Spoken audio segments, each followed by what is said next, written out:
आज हम बात करने वाले हैं द मैड मैक्स सागा के ऊपर। तो नई मूवी आ चुकी है मैड मैक्स फ्यूरियोसा, जो कि एक प्रीक्वल है मैड मैक्स फरी रोड का। अगर आपने मैड मैक्स फरी रोड नहीं देखी है तो आप पहले मैड मैक्स फ्यूरियोसा देख सकते हैं, उसके बाद की स्टोरी कंटिन्यू होती है मैड मैक्स फरी रोड में। तो मूवी की स्टार्टिंग होती है प्रकृति की गोद में बसी एक जगह से, जहां पर खाने पीने और पेड़ पौधों की कोई कमी नहीं है। इस जगह को द ग्रीन प्लेस भी कहा जाता है और वहां पर रहती है एक ट्राइब जिन्हें कहा जाता है वाओलिनी, और इनका एक और नाम है द मैनी मदर्स। अब पहले सीन में आते हैं जहां पर फ्यूरियोसा, जो कि हमारी मेन कैरेक्टर है जिसके नाम पर मूवी है, वो अपनी एक दोस्त के साथ फल तोड़ने के लिए जंगल में जाती है और तभी वो वहां पर कुछ घुसपैठियों को देखती है जो कि उनके जंगल में से जंगली जानवरों को मारकर उनका मीट चुरा रहे होते हैं। तभी फ्यूरियोसा चुपके से उन्हें रोकने की कोशिश करती है और बड़ी चालाकी से उनकी बाइक की पेट्रोल की पाइप्स को काट देती है। लेकिन तभी घुसपैठिए फ्यूरियोसा को देख लेते हैं और उसे पकड़ने के लिए उसके पीछे भागते हैं। फिर एक आता है बहुत ही बढ़िया चेस का सीन। तभी घुसपैठिए फ्यूरियोसा को पकड़ लेते हैं, लेकिन फ्यूरियोसा तभी उसे बचाने के लिए एक सिग्नल भेजती है जो कि उसकी माँ देख लेती है।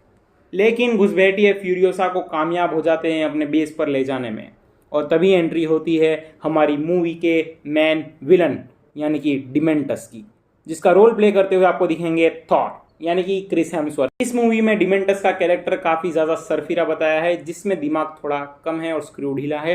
अब फ्यूरियोसा को डिमेंटस के सामने खड़ा कर दिया जाता है और सभी लोग उससे वो जगह उगलवाने की कोशिश करते हैं जहां पर खाने पीने की कोई कमी नहीं है। वो सब उसे पूछते हैं कि उस जगह की दिशा बताए, लेकिन फ्यूरियोसा अपने मुंह से एक शब्द नहीं बोलती। वहां मौजूद सभी लोग फ्यूरियोसा को देखकर काफी ज्यादा हैरान होते हैं, क्योंकि उन्होंने आज तक एक इतना स्वस्थ इंसान नहीं देखा होता है।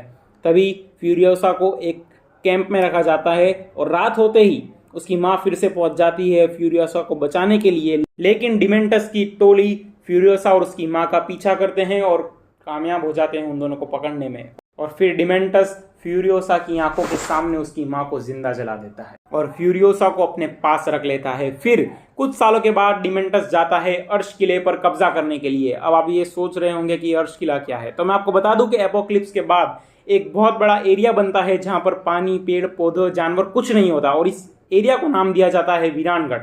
और वीरानगढ़ के 3 मेन जगह है, अर्श किला, बुलेटगढ़ और ईंधनगढ़। अर्श किले का जो राजा होता है उसके पास बहुत सारा खाना पीना और बहुत सारी औरतें होती हैं, जिसके पास से वो अपने बच्चे पैदा करवाता है और उन औरतों में से निकाले गए दूध को स्टोर करता है। बुलेटगढ़ में सारे हथियार तैयार होते हैं और ईंधनगढ़ में डीजल। अर्श किले का राजा खाने और पीने की चीज़ों के बदले बुलेटगढ़ से हथियार और ईंधनगढ़ से डीजल का लेन देन करता है। अब फिर से आते हैं हमारी स्टोरी पर।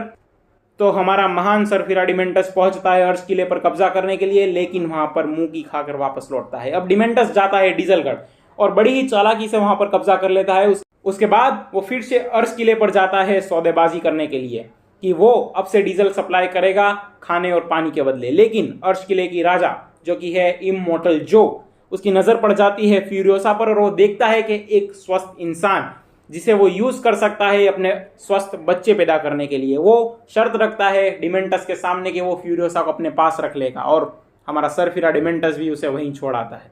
अब इममॉर्टल जो यानी कि अर्श किले का राजा फ्यूरियोसा को अपनी वाइफ बनाना चाहता है ताकि वो उससे स्वस्थ बच्चे पैदा करवा सके। लेकिन रात को फ्यूरियोसा अपने सारे बाल काटकर वहां से भाग निकलती है और उनकी ही एक टुकड़ी में ज्वाइन हो जाती है लड़का बनकर।